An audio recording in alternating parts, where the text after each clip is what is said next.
अस्सलाम वालेकुम नाज़रीन, ये watching up front with Mona Alam. बहुत अहम मामलात जैसे जैसे इलेक्शंस करीब आ रहे हैं, अनफोल्ड हो रहे हैं। एक तो बल्ले का निशान छिन जाने के बाद या चले जाने के बाद पाकिस्तान तहरीक इंसाफ और उनके तमाम जो लोग हैं, उम्मीदवार हैं, ज़ाहिर है वो इलेक्शंस तो कंटेस्ट कर रहे हैं, लेकिन वो इलेक्शंस इस तरह से कंटेस्ट कर रहे हैं कि उनको आज़ाद उम्मीदवारों के तौर पर उनको अलग अलग इलेक्शन सिंबल्स, इलेक्टोरल सिंबल्स मिले हुए हैं। अब उनको ज़ाहिर है बहैसियत आज़ाद उम्मीदवार इस वक्त देखा जा रहा है और वो कुछ जमातों के लिए, बिलखुसूस पीपल्स पार्टी के लिए काफ़ी उनको ल्यूक्रेटिव नज़र आ रहे हैं और मुसलसल उनको अपनी तरफ राग़िब करने की जो कोशिश है वो बिलावल भुट्टो साहब तकरीबन अपने हर बयान में, अपने हर जलसे में करते हुए नज़र आते हैं। क्या वाक़तन ये कोशिशें कामयाब होंगी? क्योंकि आज सुप्रीम कोर्ट की तरफ से जिन लोगों को इलेक्शंस कंटेस्ट करने से रोका गया था, जो पीटीआई के टिकट पर थे, उनको आज बहुत बड़ा रिलीफ मिला है और जो बड़े बड़े नाम थे या फिर जो प्रोमिनेंट सियासतदान थे पाकिस्तान तहरीक इंसाफ के टिकट के अंडर, मुतअद्दिद उस तरह के नाम हैं। हम ब्रेक के बाद जब वापस हाजिर होते हैं तो आपको वो नाम भी मैं तफसील से बताऊंगी और वो पूरे जो 3 रुकनी सुप्रीम कोर्ट के जो बेंच ने जो फैसला दिया है, बहुत बड़ा रिलीफ के तौर पर देखा जा रहा है वो पाकिस्तान तहरीक इंसाफ के रहनुमाओं के लिए और उनके उम्मीदवारों के लिए। तो उस हवाले से भी इंशाल्लाह बात रहेगी। लेकिन नाज़रीन, एक तरफ तो यहाँ पर रिलीफ मिलता हुआ नज़र आ रहा है, यानी कि जो बड़े बिग विग्स हैं सियासी, अगर उनको गो अहेड मिल गया है मुअज़्ज़ज़ अदालत की तरफ से कि वो बल्ले के निशान के तहत नहीं, लेकिन जो भी उनका जो इलेक्टोरल सिंबल उनको अलॉट अप किया जाए उसके तहत वो इलेक्शन अब लड़ सकेंगे और उनके ऊपर जो कदगनें थी, प्रॉब्लम्स थी, उनको दूर कर दिया गया है। इसके ऊपर बात करेंगे। एक तो यहाँ पर रिलीफ नज़र आ रहा है, वहीं दूसरी तरफ बिलावल साहब भी, उनका जो दावा है कि आज़ाद उम्मीदवार उनके साथ आकर मिल जाएं ताकि PMLN को शिकस्त दी जा सके, वो भी ऐसा बहुत ज़्यादा अफसाना मालूम नहीं हो रहा और उसमें भी to a good extent realism मौजूद है। उसकी ताज़ा तरीन मिसाल नाजरीन सेनेटर सैफुल्लाह अबड़ो हैं, जिनको पाकिस्तान तहरीक इंसाफ का टिकट मिला था। आप अपने स्क्रीन पर ये ट्वीट देख सकते हैं और ये बहुत बड़ी एक तरह से, हम इसको विकेट गिराना तो नहीं कहेंगे, लेकिन ये कि आज़ाद उम्मीदवार थे। और ये आप अपनी स्क्रीन पर तस्वीर भी देख सकते हैं, बिलावल साहब के साथ सेनेटर सैफुल्लाह अबड़ो की तस्वीर है और बड़ी तनकीद भी करते रहे हैं हमारे प्रोग्राम्स में सेनेटर सैफुल्लाह अबड़ो सिंध की सूरत हाल पर और पाकिस्तान पीपल्स पार्टी पर। लेकिन देखिए, उन्होंने ट्वीट करके बाकायदा अब कहा है कि मेरी कल chairman Peoples Party Bilawal Bhutto Zardari से मुलाकात की और अपने हल्के NA 194 से दस्तबरदार होता हूँ। यहाँ बिलावल भुट्टो जरदारी के हक में दस्तबरदार होकर शेर का मुकाबला करने का फैसला किया है। और बिलावल साहब बहुत खुश हैं उनकी इस बात पर और वो कहते हैं, grateful to PTI ticket holder NA 194 senator Abro for his support. PTI workers across the country are beginning to understand that the only way to stop PMLN is to vote for People's Party's arrow on February 8th. I also appeal to political workers from all parties to vote smartly and we can pull off. ज़ाहिर है ये पूरी जो बात है उन्होंने ये इसी उसमें जुज़ में की है एक अपनी, और ये नाजरीन बड़ी एक अहम पेशरफ्त है। तो क्या बिलावल साहब अपनी इस कोशिश में कामयाब हो पाएंगे? PTI वाले कह रहे हैं, हम इसीलिए कहते थे कि कुरान पर हल्फ लिया जाए अपने आज़ाद उम्मीदवारों से कि वो हमारे साथ वफादारी नहीं छोड़ेंगे। PTI के लिए ये एक तरफ तो उनको आज़ादी, जहाँ पर जो एक रिलीफ मिल रहा है अदालती तौर पर, वो तो है ही है, लेकिन ये इस तरह की जो डेवलपमेंट्स हैं पाकिस्तान तहरीक इंसाफ के लिए एक बड़ा लम्हा फ़िक्रिया कि अगर उनके आज़ाद उम्मीदवार जीत भी जाते हैं तो क्या वो एक के बाद एक, यके बाद दीगरे पीपल्स पार्टी की झोली में जा गिरेंगे against the PMLN? After a break इसके ऊपर बात करेंगे।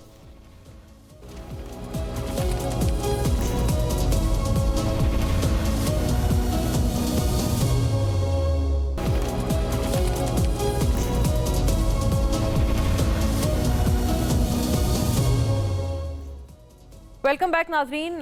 जिन रहनुमाओं को और उम्मीदवारों को PTI के जिनको रिलीफ मिला है आज अदालत की तरफ से और जिनको पहले इजाज़त नहीं दी जा रही थी इलेक्शंस कंटेस्ट करने की, उन बहुत जो अहम नाम है उनमें परवेज़ इलाही साहब है, ज़ाहिर है क्योंकि वो तो पार्टी के सरबराह हैं और प्रेसिडेंट हैं बल्कि PTI के। ताहिर सादिक साहब अटक से, वो भी बहुत एक प्रोमिनेंट नाम है। उमर असलम, शौकत बसरा, सनम जावेद जो कि अभी भी 9 मई के हवाले से पाबंद सलासल हैं, उनको भी इलेक्शंस लड़ने की इजाज़त मिल गई है। तो ये उस पार्टी के लिए, पाकिस्तान तहरीक इंसाफ के लिए तो अदालती तौर पर यकीनन बहुत बड़ा रिलीफ है, लेकिन ये क्या गारंटी है कि आज़ाद उम्मीदवार जो PTI के टिकट से या PTI के हवाले से जीतेंगे, उनकी वाबस्तगी से जीतेंगे, वो पीपल्स पार्टी की झोलियों में नहीं जा गिरेंगे? और ऐसे में मौलाना साहब भी कई दफ़ा कह चुके हैं कि उनको एक लेवल प्लेइंग फील्ड और जो सिक्योरिटी के हवाले से उनके जो कंसर्न्स हैं वो टू दिस एक्सटेंट भी हल नहीं हो पाए हैं, वो भी अभी भी हल तलब हैं। ये वजूहात क्या हैं? इनकी बिना पर कई दफ़ा मौलाना साहब कह भी चुके हैं कि इलेक्शंस जो हैं वो कुछ अगर आगे हो जाए तो उसमें कोई कबाहत नहीं होगी। तमाम मामलात पे ज़रा होलिस्टिकली बात करेंगे, लेकिन कुछ स्टैट्स हैं नाजरीन, अगर हम देखते चलें तो आई थिंक थोड़ा सा हमें एक और होलिस्टिक व्यू मिल जाएगा पूरी सिचुएशन का। और इस समात के हवाले से भी सुप्रीम कोर्ट से पीटीआई के रहनुमाओं को जो बड़ा रिलीफ मिला है, उस हवाले से ये कुछ नुकात हैं, देखते चलिएगा। और जो इम्पोर्टेंट चीज़ें जो मौजूद अदालत ने नोट की हैं, जस्टिस मंसूर अली शाह की सरबराही में जस्टिस जमाल मंतुखेल और जस्टिस अतर मिनल्ला पर मुश्तमिल 3 रुकनी बेंच ने समात की। परवेज़ इलाही के वकील फैसल सिद्दीकी अदालत में पेश हुए और मौक़िफ़ इख्तियार किया कि मालूम है कि इंतखाबात के लिए बैलेट पेपर्स छुपना शुरू हो चुके, जल्द दलाइल देना चाहते हैं। कागजात नामजदगी पर यह एतराज़ आयद किया गया कि हर इंतखाबी हल्के में इंतखाबी खर्च के लिए अलग अलग अकाउंट नहीं खोले गए।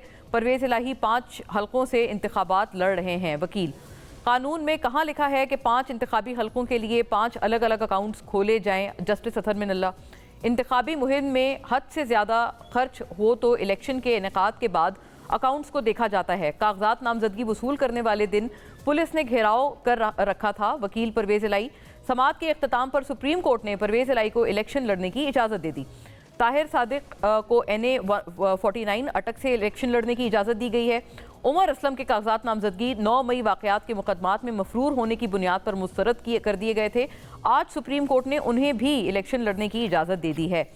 जस्टिस मंसूर अली शाह ने सवाल उठाया कि मफरूर या शहरियार इश्तिहारी को इंतखाबात लड़ने से कौन सा कानून रोक सकता है? तो ये तमाम तर इस्तफसार जो है वो अदालत की तरफ से देखा। और इसमें जो मज़ीद जो लोग हैं जिनको रिलीफ मिला है या उम्मीदवार हैं, उनमें सरम जावेद और शौकत बसरा अमंग अदर्स कुछ प्रोमिनेंट नाम हैं। फौरी तौर पे अपने मोअज़्ज़ज़ मेहमानों का रुख करती हूँ और इस पूरे मुद्दे को उठाती हूँ। ताहिरा औरंगज़ेब साहिबा, नाजरीन, पाकिस्तान मुस्लिम लीग नून की स्टॉलवर्ट, हमें ज्वाइन कर रही हैं तमाम तर बहस में। आपके वक्त का बहुत शुक्रिया ताहिरा साहिबा। सेनेटर डॉक्टर हुमायूं मोहम्मद, नाजरीन, पाकिस्तान तहरीक इंसाफ से हमें ज्वाइन कर रहे हैं, तमाम तर मामलात पे अपनी पार्टी का मौक़िफ़ हमारे साथ रखेंगे। Very warm welcome sir. Senator Kamran Murtaza, नाजरीन, JUI से हमें ज्वाइन कर रहे हैं और तमाम तर मामलात पे लीगल और पॉलिटिकल पर्सपेक्टिव्स दोनों से हमें आगाह करेंगे। आपको भी सर बहुत खुश आमदीद। पाकिस्तान पीपल्स पार्टी से भी हम मौक़िफ़ हासिल करेंगे कि ये जो उम्मीद की किरण है, ये कितनी उनके लिए रोशन आगे होने जा रही है, या फिर ये सिर्फ एक वन ऑड केस था जो सैफुल्ला अबड़ो साहब उनकी झोली में जा गिरे हैं? ये भी हम जानेंगे। बात का आगाज़ मैं आपसे करना चाहती हूँ हुमायूं मोहम्मद साहब, डॉक्टर साहब। मैं आपको बिलावल साहब का शॉट भी सुनाना चाहती हूँ जो उन्होंने बड़ी एक प्रॉमिसिंग बात की है, और ये बल्कि कल का उनका 25 जनवरी का उनका शॉट है। सियासी कैदियों के हवाले से उन्होंने बहुत बड़ा एक वादा कर दिया है, और मेरा ख्याल है इसकी वजह से शायद आपके जो उम्मीदवार हैं बिलावल साहब के ऊपर कुछ ना कुछ तो इन्हिसार कर सकते हैं। सैफुल्ला अबड़ो, आपके सेनेट के कॉलीग, इसकी ताज़ा मिसाल हैं। सुनिएगा बिलावल साहब का वादा। इंशाअल्लाह ताला आप पाकिस्तान पीपल्स पार्टी को जितवाएंगे। तो मेरा पहला हदायत ही यही होगा कि तमाम सियासी कारकुन जो सियासी कैदी बन चुके हैं उनको रहा करो। और दूसरा, मेरे लिए ये हराम होगा कि मैं अपने दौर हुकूमत में अपने मुखालिफ के सियासी कारकुन को गिरफ्तार करूं। जी सेनेटर साहब और हुमायूं साहब, कितने और पीपल्स पार्टी को प्यारे होने वाले हैं आपके उम्मीदवार? बिस्मिल्लाहिर्रहमानिर्रहीम। देखिए, मैं नहीं समझता मुझे इस वक्त पार्टी के एक ऑफिशियल स्टैंस का मुझे नहीं पता चला, लेकिन मैं रफली अपने लिहाज से ये कहता हूँ कि जब तक पाकिस्तान तहरीक इंसाफ ऑफिशियली अनाउंस नहीं करती, मैं सेनेटर आबरो साहब से हम्बली डिसएग्री करता हूँ। उनको उस वक्त तक बिलावल साहब के साथ एग्री नहीं करना चाहिए था जब तक पार्टी पॉलिसी ये ना हो। पार्टी पॉलिसी ये है कि हम लोग आखिरी वक्त तक इंडिपेंडेंटली इलेक्शन लड़ेंगे। हमारा मौक़िफ़ है कि जो हो ज़ौक़े यकीन पैदा तो कट जाती है ज़ंजीरें। अगर हम ये कहते हैं कि बिलावल भुट्टो साहब ये कह रहे हैं, अच्छी बात है कि वो कह रहे हैं, आई अप्रिशिएट दैट थिंग, लेकिन एट द सेम टाइम वक्त आएगा तो वो कहेंगे कि ये सियासी कैदी नहीं है, ये कानून की वजह से ऐसे है, इन्होंने फलाना किया है, इन्होंने वो किया है। So to be very honest, I don't trust that narrative. ठीक है, अब आगे आ जाती है बात इस बात की कि इतने लोगों को जो आप कह रही हैं कि उनको छोड़ दिया गया है, लेकिन मैं सवाल पूछता हूँ, जैसे जस्टिस मंसूर अली शाह साहब ने कहा है कि ऐसा कौन सा कानून है जो इनको रोकता है। मुझे तो 2008 का जो CLC 240, ठीक है, ये सिकंदर हयात खान बोसन वर्सेस यूसुफ रजा गिलानी, इसमें याद रखें इवन कन्विक्शन हो गई थी और केस अपील में था, कन्विक्शन हो गई है, केस अपील में था, तब भी उनको इलेक्शन लड़ने दिया गया, क्योंकि उसमें यह कहा गया था, डिसीजन में यह कहा गया था कि जब तक अपील का फैसला नहीं हो जाता, इसका मतलब है पूरे केस की कन्विक्शन भी अभी तक वो फैसला नहीं हुआ। तो मैं तो सोचता हूं कि इमरान खान को क्यों डिस्क्वालीफाई किया गया है, उसको कौन सा ऐसा वो क्या कह सकते कानून में शिक है जिसकी बेसिस पे उनको कर दे। उनका अपील है और अपील के ऊपर अभी तक डिसीजन नहीं हुआ। सो मेरे लिहाज से तो अकॉर्डिंग टू द हिस्ट्री और रेफरेंस इन पाकिस्तान उसमें पीनल कोड में, वो उनको इलेक्शन लड़ने की इजाज़त मिलनी चाहिए थी अनटिल अनलेस उनके अपील के ऊपर दोबारा वो कह देते कि ये कन्विक्शन है। अब आगे बात चली जाती है, आगे होगा क्या। मैं ये समझता हूँ पाकिस्तान तहरीक इंसाफ ने हर स्टेज पे उस बर्बरियत का मुकाबला किया है, उस प्री पोल इलेक्शन की रिगिंग का मुकाबला किया है, जो एक बहुत सिस्टमैटिक तरीके से स्टार्ट होती है सबसे पहले पूरी पार्टी के ऊपर, इलेक्शंस के ऊपर, फिर हर एक इंडिविजुअल को गायब करना, फिर उनके पेपर्स गायब करना, फिर उनके प्रोपोजर सेकेंडर को गायब करना, फिर उनको डिस्क्वालीफाई करना। हम हर जगह पे लड़ते आ रहे हैं। अब उसके बाद नेक्स्ट स्टेज आएगा जब ये यहाँ पे नहीं कर सकेंगे और बिल्कुल इलेक्शन से पहले ये फिर इन सब के ऊपर करेंगे। फिर ड्यूरिंग इलेक्शंस हमने ये सुनने में आ रहा है, सही है ये गलत है हमें नहीं पता कि एक ऐसा सॉफ्टवेयर बना रहे हैं कि जो इलेक्शन वाले दिन रिगिंग हो रहा होगा। अच्छा। फिर हम ये भी देख रहे हैं कि इलेक्शन वाले दिन मोस्ट प्रॉब्ली ये लोग जो आपका वो होता है ना, ये फॉर्म 45 जो आमतौर पे ये पोलिंग एजेंट्स को नहीं देते, उसमें सुनने में आ रहा है कि पीटीआई के पोलिंग एजेंट्स को ये बाहर निकाल देंगे, उनको फॉर्म 45 नहीं देंगे। उसके बाद ये पोलिंग डे वाली इलेक्शन रिगिंग होगी। पीटीआई के अलावा जो दीगर पार्टीज थी उनको फॉर्म 45 भी नहीं दिया गया था और उनके एजेंट्स को भी बाहर निकाल दिया गया था। ये रिपीट टेलीकास्ट होगा 2018 का। सुने उसमें जिनके निकाल दिए गए थे वो लोग फिर भी जीत गए थे, क्योंकि उन्होंने आधी रात को फोन किए थे। वो फिर भी जीत गए थे, ठीक है। अब उसके बाद तीसरा मरहला आएगा पोस्ट इलेक्शन में फिर मुझे समझ नहीं आती कि ये पॉलिटिक्स किस किस्म की है। क्या हम लोग वही उसी तरह एक सिंध हाउस दोबारा यूज होगा, या उसकी बजाय अगर सिंध हाउस आज नहीं हो सकता तो क्या उसकी बजाय हम लोग कोई और हाउस यूज करेंगे, बिलावल हाउस या फलाना हाउस वो यूज होगा और उसमें मंडी सजेगी, या हम फिर छांगा मांगा जाएंगे वहां पे मंडी सजेगी, या हम ऐसे होंगे। और या फिर हम इसको ये बात सही है कि मंडियां सजने का अल्लाह खदशा ताला है, की तरफ से गैबी मदद है। मैं ये मामला आगे ले जाती हूँ, सबसे पूछती हूँ कि ये हम उसको ये भी कह सकते हैं ना, हम उसको एक मिनट मोना जी हम उसको एक और काम भी कह सकते हैं। हम उसको कह सकते हैं कि ये अल्लाह ताला की तरफ से एक गैबी मदद है ना, हम ये भी तो कह सकते हैं ना जी। किसकी गैबी मदद है? आपकी तो नहीं है, आपके मुखालफिन की। लोगों की गैबी मदद होगी ना। लोग कहते हैं कि भाई वो लोग कहते हैं हाँ उनकी गैबी मदद होगी, हम क्या कर सकते हैं। वो जब आपके पास कोई चीज जस्टिफाई नहीं कर सकते तो आप कहते हैं ये तो ठीक है। ताहिरा साहिबा, ये मामला आपके लिए भी लम्हा फिक्रिया होना चाहिए, और जैसे कि बिलावल साहब कह रहे हैं जी, उन्होंने तो खैर आगे बहुत कुछ मजीद भी कहा है, वो मैं आपको सुनाऊंगी भी। लेकिन इलेक्शन के दिन फोन करके जीत गए थे वो लोग जिनको फॉर्म 45 नहीं मिला था, जिनके एजेंट्स को बाहर निकाल दिया गया था। ये तमाम तर जो शिकायत थी वो बाय एंड लार्ज PMLN की थी, और जो ये फ़ोन का हवाला दे रहे हैं वो मेरा ख्याल है ख्वाजा आसिफ साहब के हवाले से बात हो रही है, जिनका हमने ये सुनी है कि ये उनके हवाले से बात के शायद उन्होंने फ़ोन किया था और फिर वो इलेक्शन हारते हारते जीत गए थे, ऐसा कुछ हुआ था।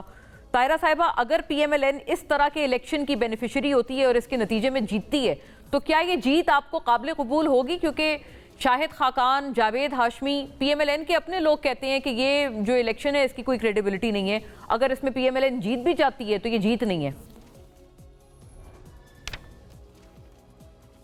बिस्मिल्लाहिर्रहमानिर्रहीम। पहले तो हम ज़रा तारीख सही कर लें।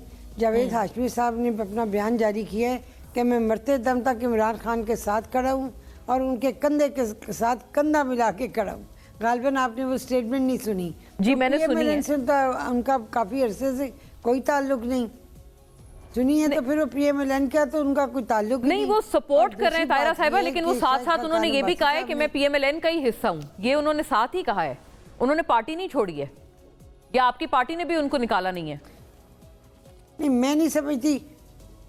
नहीं, बात सुने, अब उनके निकालने की उम्र ही नहीं रही तो हमने खुदा ना खास्ता उन्हें क्यों निकालना है। लेकिन बात ये है कि अगर वो पीएमएलएन का हिस्सा हैं तो इमरान खान के लिए ये स्टेटमेंट नहीं दे सकते, कम से कम मैं नहीं समझती। बतौर एक सियासी वर्कर के, मैं अगर पीएमएलएन की हूँ तो मैं इस चीज़ को गलत समझती हूँ कि मैं कहूँ जी मैं उनके साथ खड़ी हूँ और मरते दम तक खड़ी हूँ और कंधे से कंधा मिला के खड़ी हूँ। मैं क्यों खड़ी हूँ उन चोरों के साथ जिन्होंने 4 साल तक असेंबली में कहा हमारी तरफ मुंह करके चोर चोर डाकू डाकू। उन्होंने मुल्क का कोई काम संवारा नहीं है। कोई बता दे एक भी मंसूबा इस अरसे में उन्होंने लगाया हो जब तक वो हमारे साथ झगड़ा करते रहे। और बार बार शहबाज शरीफ साहब जो उस वक्त अपोजिशन लीडर थे, उन्होंने कहा जी हम माशी हालात के लिए एक मिसाके माशियत करते हैं। तो उन्होंने कहा मैं तो आपको अपोजिशन लीडर ही नहीं मानता, तो मैं किस लिए आपके साथ बैठूं। ये उनका वतीरा और तरीका और रवैया था एक पॉलिटिकल पार्टी के साथ जो सबसे ज़्यादा नंबर लेके अपोजिशन में बैठी हुई थी। अब रह गई दूसरी बात, आपने फरमाया कि ख्वाजा आसिफ साहब को फ़ोन गया। मैंने ना ये वाक़या सुना है, ना मैं ये बात मेरे इल्म में है कि वो हार गए और या जीत गए। ख्वाजा आसिफ साहब अपने हलके में बड़े मकबूल हैं, उन्होंने बड़े तरक्याती काम करवाए हैं, वो नवाज शरीफ के बड़े कमिटेड साथी हैं और वोटर सबसे पहले ये देखता है इस शख्स का किरदार क्या है। जब वो किरदार देखता है तो फिर वोट खुद ब खुद शेर पे ठप्पा लगा के वो नवाज शरीफ साहब को देता है। मैं तायरा साहिबा आपसे एक और बात अर्ज करना चाहती हूँ। शाहिद खाकान साहब के हवाले से आप भी अगर मजीद हमें बता दें, उनका क्या स्टेटस है आपकी पार्टी में, क्योंकि उनको भी कोई ना शोकॉज है ना कुछ निकाला है उनको पार्टी से, और वो भी यही बात कर रहे हैं जावेद हाशमी साहब वाली, मतलब इतने बुलंदो बांग अंदाज में, बेबाक अंदाज में नहीं कर रहे जैसे हाशमी साहब कर रहे हैं, लेकिन वो कह यही रहे हैं कि इस इलेक्शन की कोई क्रेडिबिलिटी नहीं है। और हमारे अपने शो पे आके वो कह चुके हैं कि पीएमएलएन की जो तर्ज सियासत है मैं उससे बिल्कुल मुत्तफिक नहीं हूँ इस वक्त। और आपने गालिबन कल उनकी बात नहीं सुनी, उन्होंने कहा इलेक्शन के बाद मैं अपनी नई पार्टी का ऐलान करूंगा। जी बिल्कुल कहा है, सुनी वो कल, बिल्कुल बिल्कुल रात कहा है, को वो कह रहे थे उनका नहीं कहा है ना। तो फिर उसके बाद उनकी मुस्लिम लीग से क्या एफिलिएशन रह गई।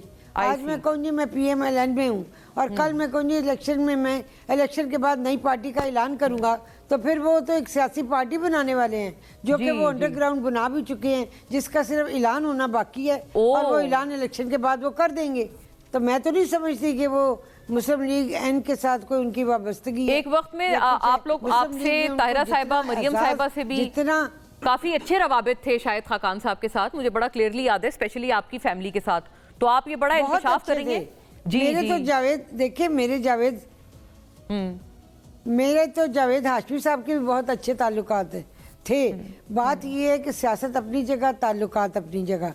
अगर वो अपनी नई सियासी जमात बनाना चाहते हैं जिसका ऐलान वो फरमाएंगे इलेक्शंस के बाद, तो ये उनकी अपनी एक सोच है कि ये इलेक्शन जो है उनकी नज़र में इसकी कोई क्रेडिबिलिटी नहीं। हर इंसान की अपनी ज़ाती सोच होती है। ये शायद खाकान अब्बासी साहब की एक ज़ाती सोच हो सकती है। मुस्लिम लीग नून ने, मैं समझती हूँ शायद खाकान अब्बासी साहब को जितना बड़ा सियासत का एक एजाज़ होता है मुल्क का वज़ीर आज़म बनना, उन्होंने शायद खाकान अब्बासी साहब को वो मरी से इलेक्शन हारे, इस्लामाबाद से हारे, लाहौर से अपने हल्के से लड़वाया। ठीक है, नवाज शरीफ साहब जब डिस्क्वालीफाई हुए, सुने उन्होंने पूरी असेंबली के अंदर जिसे अपना काबिल एतमाद समझा वो शायद खाकान अब्बासी साहब थे और उन्हें मुल्क का वज़ीर आज़म बनाया। हम सबसे कहा कि आप इनके लिए वोट डालें और ये मेरे आने वाले उम्मीदवार हैं वज़ीर आज़म के, वजारत उज़्मा के। इससे बड़ा तो कोई दर्जा सियासत में मैं नहीं समझती कि सही बात है। तो यानी आपको लगता है कि वफा नहीं की, अगर वो समझे बहुत सारी लीग जो है बहुत मैं ये अच्छे जेस्चर्स के बावजूद खाकान साहब ने वफा नहीं की। नहीं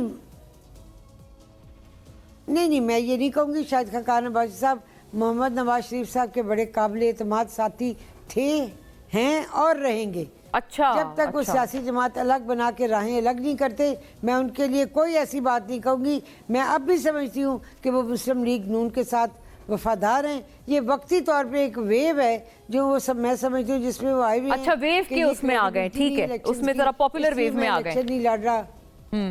ये वजह हो सकती है। सेनेटर कामरान मुर्तज़ा, क्या वजह है? आप हमें कानूनी तौर पर हम तमाम में से सबसे बेहतर आप बता सकते हैं। एक सवाल उठाया है, कानूनी सवाल उठाया है सेनेटर हुमायूं मोहम्मद ने कि क्यों भाई खान साहब को नाअहल किया हुआ है, कि या तो अगर कन्विक्शन होती उनकी या कुछ होता तो ये तमाम मामला उनकी सज़ा भी मुअत्तल है, और वो कह रहे हैं कि अब कोई इसका देयर इज़ नो राइम और रीज़न कि इमरान खान साहब नाअहल हैं। और दूसरी बात ये भी बताइएगा कि मौलाना साहब भी कई मरतबा कह चुके हैं कि इलेक्शंस आगे हो जाएं, कुछ ताख़ीर हो जाए तो बेहतर है। एक मरतबा उन्होंने सर्दी का हवाला दिया, दूसरी मरतबा उन्होंने इस बात का हवाला दिया कि आप लोगों को तो कैंपेन की इजाज़त नहीं है। तो क्या सिर्फ PMLN को आप समझते हैं कैंपेन की इजाज़त है, पीपल्स पार्टी को है? क्योंकि इनकी कैंपेन तो भरपूर चल रही है। जो आप शिकायत कर रहे हैं और जो PTI शिकायत कर रहे हैं, गालिबन आप दोनों की ही शिकायत हैं कि आपको कैंपेन की इजाज़त नहीं है, आपको थ्रेट्स हैं, और PTI वाले कहते हैं कि उनको रियासती मशीनरी जो है वो नहीं करने दे रही काम। जहाँ तक कैंपेन की बात है, हमको दोनों मसाइल दरपेश हैं। थ्रेट का मसला भी दरपेश है, और थ्रेट सिर्फ सिंपल से थ्रेट नहीं है, बल्कि उसके साथ जो है सारी शहादतें हैं और बहुत सारे हमले हैं। और इसके साथ साथ मौलाना साहब को, उनके बेटे को, पार्टी के दूसरे जो फर्स्ट ईयर और सेकंड ईयर के जो लोग, बल्कि थर्ड ईयर तक जो है ना, उन सबको कहा जा रहा है कि आप ना निकले। तो अब मुझे समझ में नहीं आता कि ये क्यों ये मामला किसी और पार्टी के साथ दरपेश नहीं है। अभी तक जितने भी लोग, अल्लाह करे कि उनको दरपेश ना भी हो, अभी तक जितनी शहादतें हुई ये हमारी हैं ज्यादा, और हमले भी हमारे पे हुए हैं। और इसके साथ साथ दूसरा मसला जो दरपेश है, चूंकि लीगल साइड में देखता हूँ पार्टी की, उसमें यह है कि रुकावटें भी पैदा की जा रही हैं मुख्तलिफ हलकों में। अच्छा। और बड़ी शिद्दत के साथ रुकावटें हैं, और फिर वो कंप्लेन आती हैं तो कंप्लेन लेके जाते हैं, उसका रिड्रेसल नहीं हो पा रहा। किस किस्म तो की रुकावटें हैं कामरान साहब? मतलब आप अदालती रुकावटें कह रहे हैं या कुछ और नौयत है इन रुकावटों की? किताब जो है, देखिए फर्ज करिए कि किताब जो है वो मेरा निशान है, पार्टी का सिंबल जो है ना, जी किसी दूसरे, अगर मेरा नाम काफ से शुरू होता है और दूसरे किसी और इसी तरह के किसी साथी का जिसका नाम काफ से शुरू, तो ब्रीफ केस दे दिया जाए या मार्क्सिस दे दिया जाए तो क्या होगा? ठीक है जी, गलत है बिल्कुल। आप नाम भी उसका मेरे साथ आ जाएगा, और वो सिंबल में भी जो है ना वो सिमिलर हो जाएंगे। उसके बाद कंफ्यूजन शुरू होगा। जब हम कंप्लेन करेंगे वो कहेंगे फलां जगह जाइए, जब फलां जगह जाएंगे तो वो नहीं सुनेंगे, फिर वो वापस भिजवाएंगे। मैं समझी, यानी कि मिलते जुलते सिंबल जो है अलॉट किए जा रहे हैं दीगर उम्मीदवारों को जो कि किताब से मिलते जुलते हैं, तो जो वोटर है वो कंफ्यूज हो जाएगा। ऐसे लोगों को जानबूझ के, जैसे मैंने इलेक्शन लड़ना है तो मेरे इलेक्शन का नाम एक ज़ाहिर हरूफ तहजी में जहाँ से शुरू होगा, कोई दोस्त जो है ना वो तरह का जो है ना वो उसी नाम में से, उसी हरूफ तहजी से किसी और दोस्त को खड़ा कर देंगे आजाद, और फिर उसके लिए अप्लाई करेंगे जो हमसे मिलता जुलता सिंबल है। अच्छा, ये बहुत सारी, उसके साथ दूसरा ये हो रहा है कि वो इलेक्टेबल, तो हम इलेक्शन में जीतने वालों को कहते हैं, मगर बाज लोग जो जहाँ पे ट्राइबल सेटअप होते हैं वहाँ वो बल्क में वोट ट्राइब के हिसाब से इकट्ठे या खानदान के हिसाब से, बड़े बड़े खानदान होते हैं हमारे इलाकों में, वहाँ उन खानदानों को कहा कि आप यहाँ वोट दें और यहाँ वोट ना दें।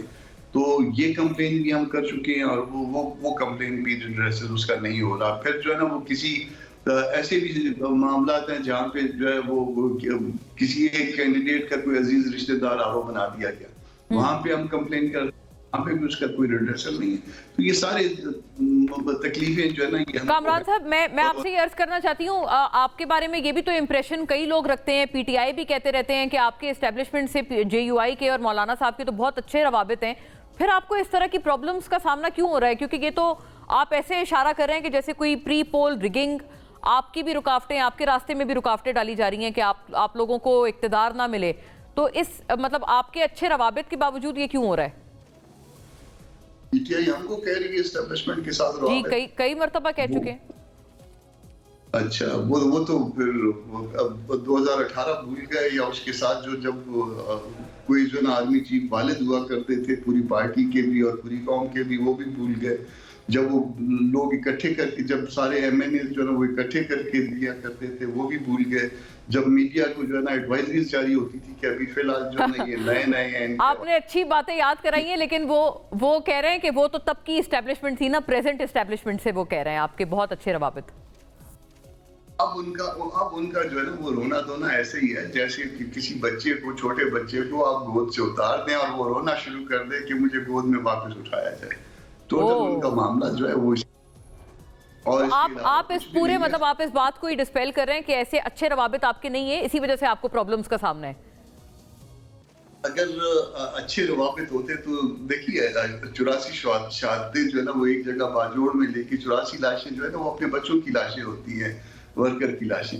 एक जगह पे जो है ना 84 लाशें उठाना मुश्किल काम होता है। और फिर अगर उसमें कहेंगे जी नहीं आपके तो जो है वो तो फ्लान से राब्ते हैं, तो अगर फ्लान से राब्ते हैं तो फिर तो हमारी सिक्योरिटी तो कम से कम ठीक होती ना, ठीक होती है। अच्छा, लेकिन सर ये मौलाना साहब ये बातें भी कर रहे हैं ना, सिर्फ पीटीआई नहीं, मौलाना साहब ने भी आई थिंक अभी थोड़े टाइम पहले कहा है कि अगर मईशत में मौका दिया जाए तो बहुत अच्छा काम जो है वो करके दिखाएंगे इस्टेब्लिशमेंट, और मतलब बेसिकली वो फौजी क़यादत के हवाले से ये बातें कर रहे हैं। तो उन्होंने भी तो कई मरतबा ऐसे एक इजहार किया है ना कॉन्फिडेंस का।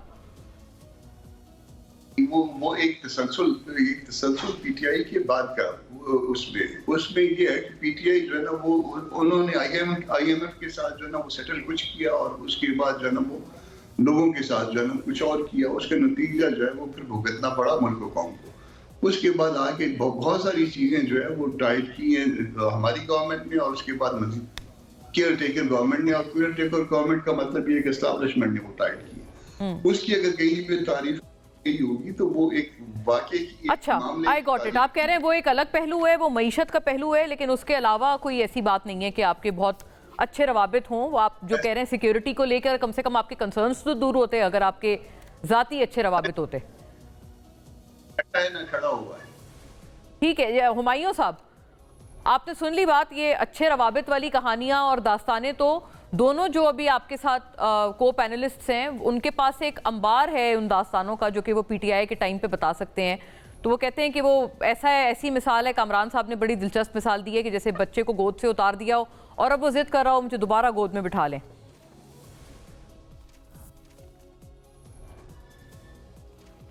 देखिए कहने को इंसान बहुत कुछ कह देता है। ठीक है, ये जिस बच्चे की बात कर रहे हैं वो बच्चा आज भी अपनी जगह पे खड़ा हुआ है। वो बच्चा जेल के अंदर है लेकिन वो खड़ा हुआ है, वो अपने नज़रिए पे खड़ा हुआ है। वो आज भी उससे हटा नहीं है। वो कोई डील नहीं कर रहा, वो इस मुल्क से बाहर नहीं जा रहा। ना उसके प्लेटलेट्स गिरे हैं, ना उसकी तबीयत ख़राब हुई है, ना उसने कोई ऐसा वो किया है कि जिस पे कोई कह सके कि यार ये मसला है और वो मसला है। वो तो अपने एक आइडियोलॉजी के ऊपर खड़ा हुआ है और उस पे वो खड़ा रहेगा और उसको खड़ा रहना भी चाहिए। हमें ऐसे लीडर्स की ज़रूरत है कि जो बात 1996 में कह रहा है वो आज भी कह रहा है। जब वो उस वक्त अपना वो लेकर आया था, ये मोटो लेकर आया था कि इय्याका नाबुदु व इय्याका नस्तईन, तो आज भी वो कहते हैं कि इय्याका नाबुदु व इय्याका नस्तईन। उसने दुनिया में सबके सामने कहा है इय्याका नाबुदु व इय्याका नस्तईन, और वो वाहिद बंदा है कि जिसने जाके पूरी दुनिया के सामने नामूस रसालत और इस्लामोफोबिया के ऊपर एक मतलब क्या बांगे दोहल उसने कहा है कि ये चीज़ नहीं होनी चाहिए, जिसकी बेसिस पे करारदादें मंजूर हुई हैं, जिसकी बेसिस पे जो नामूस रसालत है उसको फ्रीडम ऑफ स्पीच से हटाया गया है। तो जब हम इस किस्म के लोगों की बात हुमायूं साहब आपका बड़ा आपने मैं सिर्फ अनाउंसमेंट ये करना चाह रही हूँ कि चौधरी मंसूर साहब भी हमें अब ज्वाइन कर रहे हैं, जिनसे हम लोग ये तमाम बातें पीपल्स पार्टी के अहवाल से जानेंगे। Big wig and stalwart of the Peoples Party. Very warm welcome Chaudhry Mansoor sahab, आपके वक्त का बहुत शुक्रिया। मैं आपकी तरफ आती हूँ। हुमायूं साहब आप अपनी बात अगर जल्दी मुकम्मल कर लें। मैं ज़रा ये पीपल्स पार्टी का भी स्टांस इस मामले पर जानना बड़ा ज़रूरी है कि आपके कितने लोग प्यारे होने वाले हैं उन्हें। जी देखिए, अगर हमने एक उसूली सियासत करनी है, अगर हमने इस मुल्क को सही डगर पे लेकर जाना है, तो हमें ये जो ख़रीदो फरोख्त, बेचना, ख़रीदना, इस किस्म की चीज़ें, ये हमें बहैसियत सियासतदान नहीं करना चाहिए, क्योंकि हम फिर कंप्लेन करते हैं कि सियासतदान की इज्जत कोई नहीं करता। सियासतदान की इज्जत क्यों करे जब सियासतदान खुद अपने आप को बेच रहे हैं, जब सियासतदान खुद अपने, चाहे जिस वक्त मर्जी भी हो, मैं उसको जस्टिफाई ना पहले कभी किया ना आज करूंगा। अगर मैं ये कहूँ कि उस जमाने में ये हो तो आज भी हो जाए, चूंकि 1985 में 1988 में वो जो क्या कह सकते हैं ये चांगा मांगे में होता तो आज होना चाहिए नहीं, अगर उस वक्त होता तब गलत था। आपने जैसे इससे पहले सिंध हाउस की भी मिसाल दी थी, चौधरी साहब 1993 में वो तब गलत हुआ, हमेशा गलत है। और 2022 में भी हो तो गलत है। ये पहले भी सेनेटर हुमायूं मिसाल दे चुके हैं इस बात की। चौधरी साहब वो कह रहे हैं कि ये बाजार गर्म हो जाएगा और ये जो आज़ाद उम्मीदवार जिनको बिलावल साहब अपनी तरफ पुकार रहे हैं कि ये पीटीआई के आज़ाद उम्मीदवार उनके साथ आ मिलें, तो जाहिर है ये तो कहते हैं कि इसके बाद हॉर्स ट्रेडिंग का सिलसिला शुरू हो जाएगा। क्या कोई कह सकता है कि किसके एवज जो है, किस रिश्वत के एवज वो पीपल्स पार्टी को अपना वेट दे रहे हैं? तो ये बिलावल साहब का ये कहते हैं ये मोरली स्पीकिंग ये बात ठीक नहीं है सियासतदानों के लिए। चौधरी साहब ये बड़ी गलत है। अभी आपने सुना सेनेटर हुमायूं को पीटीआई से कभी नहीं तोड़ेगी। हम तो 2008 में 8 के बाद हमारे पास मौका था कि हम काफली को तोड़ के उनके मेंबरान अपने साथ मिला लिए। हमने ऐसा नहीं किया। हमने तो पार्टी से बात की, पार्टी लीडरशिप से बात की, जबकि पंजाब में मियां शहबाज शरीफ ने उनके लोग तोड़कर अपने साथ मिला लिए। हमने ये नहीं किया। उनके कहने का मतलब ये नहीं है कि आजाद उम्मीदवारों की को मंडी लगेगी। आजाद उम्मीदवार जो हैं वो अगर पार्टी के पाबंद है तो अलहदा बात है, लेकिन अगर कोई बंदा पार्टी का पाबंद नहीं रहता तो वो किसी और तरफ जाना चाहता है तो उसको कैसे, अगर इनको रोकना चाहिए। अगर ये नहीं रोक पाते तो फिर वो अगर किसी तरफ जाना चाहता है तो वो उसको कौन रोक पाएगा? क्या जहांगीर तरीन ने जिस वक्त जहाज भर भर के लेकर आए थे वो इनको याद नहीं है? हाँ, अच्छा। हम वो ट्रेडिशन नहीं, वो तो वाकईतन आजाद थे ना, वो तो आजाद ही लड़ रहे थे। ये लोग मर्जी से तो आजाद नहीं है ना चौधरी साहब। ये तो आजाद इसलिए क्योंकि इनका सिंबल छीन लिया है। पीटीआई एक गलती कर रही है। इनको चाहिए फौरी तौर पर, ये आजाद नहीं हो गए थे जो सेनेटर थे नून लीग के, उनके बिल्कुल हो गए थे। जी जी जी। तो उनको फौरी तौर पर उन्होंने पार्टी ज्वाइन कर ली थी। तो ये इलेक्शन अपना अब भी करवा कर एक जेन्युइन या जो भी है इलेक्शन करवाएं, और इलेक्शन के अंदर भी इलेक्शन हो सकता है या इलेक्शन के 2 दिन बाद इलेक्शन हो सकता है। तो वो ज्वाइन कर लें। जब ये ज्वाइन कर लेंगे तो फिर पार्टी, वो तो सही बात हो गई। वो आपने कहा बाद में अगर ज्वाइन कर लें, बिल्कुल आपने वजह फरमाया। ले तायरा साहिबा उन्होंने हवाला दिया कि जैसे तो पार्टी बात होगी ना, पार्टी तो बात हो सकती है। ये भी हो सकता है, मैं एक बात कर लूँ जरा, ये भी मुमकिनात में है। सियासत में कोई चीज गैर मुमकिन तो नहीं है। ये कौन है पीटीआई से जो बात कर रहे हैं? Senator doctor Humayun Mohammad. Senator doctor Humayun Mohammad sahab, हो सकता है आप नून लीग के साथ मिलकर गवर्नमेंट बनाएं। अच्छा, तो इससे भी कोई एतराज नहीं है। और अगर आप नहीं बनाएंगे तो फिर आपके लोग किसी के साथ। सेनेटर साहब ने तो खैर तरदीद कर दी है, वो नाम में सर हिला रहे हैं आपकी इस बात पे। ताहिरा औरंगजेब साहिबा से मैं पूछती हूँ, वो हमारे साथ हैं। जाहिर है मैं PMLN का भी इस पे मौक़िफ़ आ जाए। ताहिरा साहिबा वो कह रहे हैं जैसे शहबाज शरीफ साहब ने चौधरी साहब के जो लोग थे वो अपनी तरफ किए थे, तोड़े थे, इस तरह का कोई काम नहीं कर रहे। उन्होंने आपकी तरफ भी हवाला दिया है। छांगा मांगा की सियासत का तो कई मरतबा आपने सुना है, हुमायूं साहब भी हवाला दे चुके हैं। और वो कह रहे हैं कि जिस वो गोद में बच्चे की बात हो रही थी उसकी भी बहादुरी जो है वो देखने लायक है, जो कि जेल में है और अपने मौक़िफ़ पे डटा हुआ है।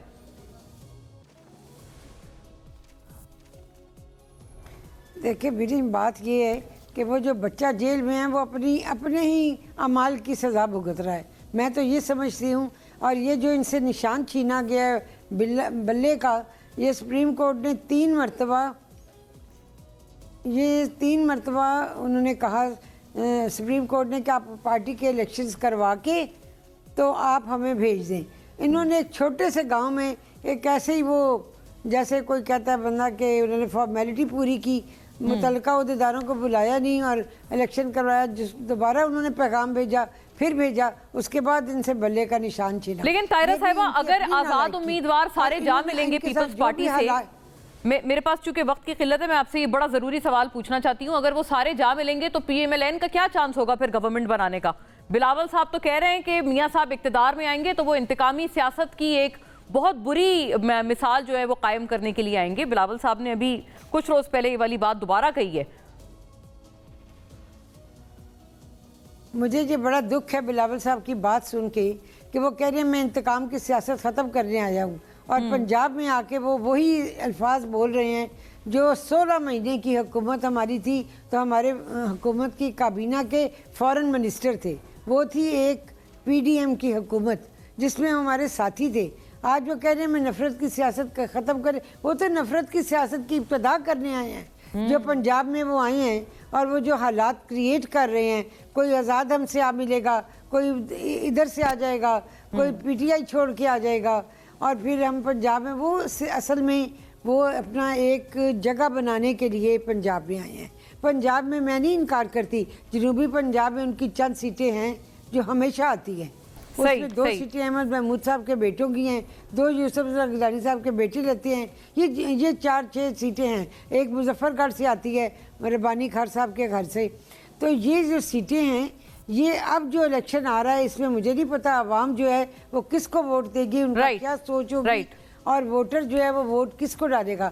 लेकिन जो इलेक्शन मुझे वाइंड अप करने का कहा है ताहिरा साहिबा, सॉरी टू कट यू, लेकिन मेरे पास वक्त इतना ही था। आई वुड हैव लव्ड कि इस पे चौधरी साहब का भी मौक़िफ़ आता। वो कहते हैं वो तो नफरत की सियासत शुरू कर रहे हैं बिलावल साहब।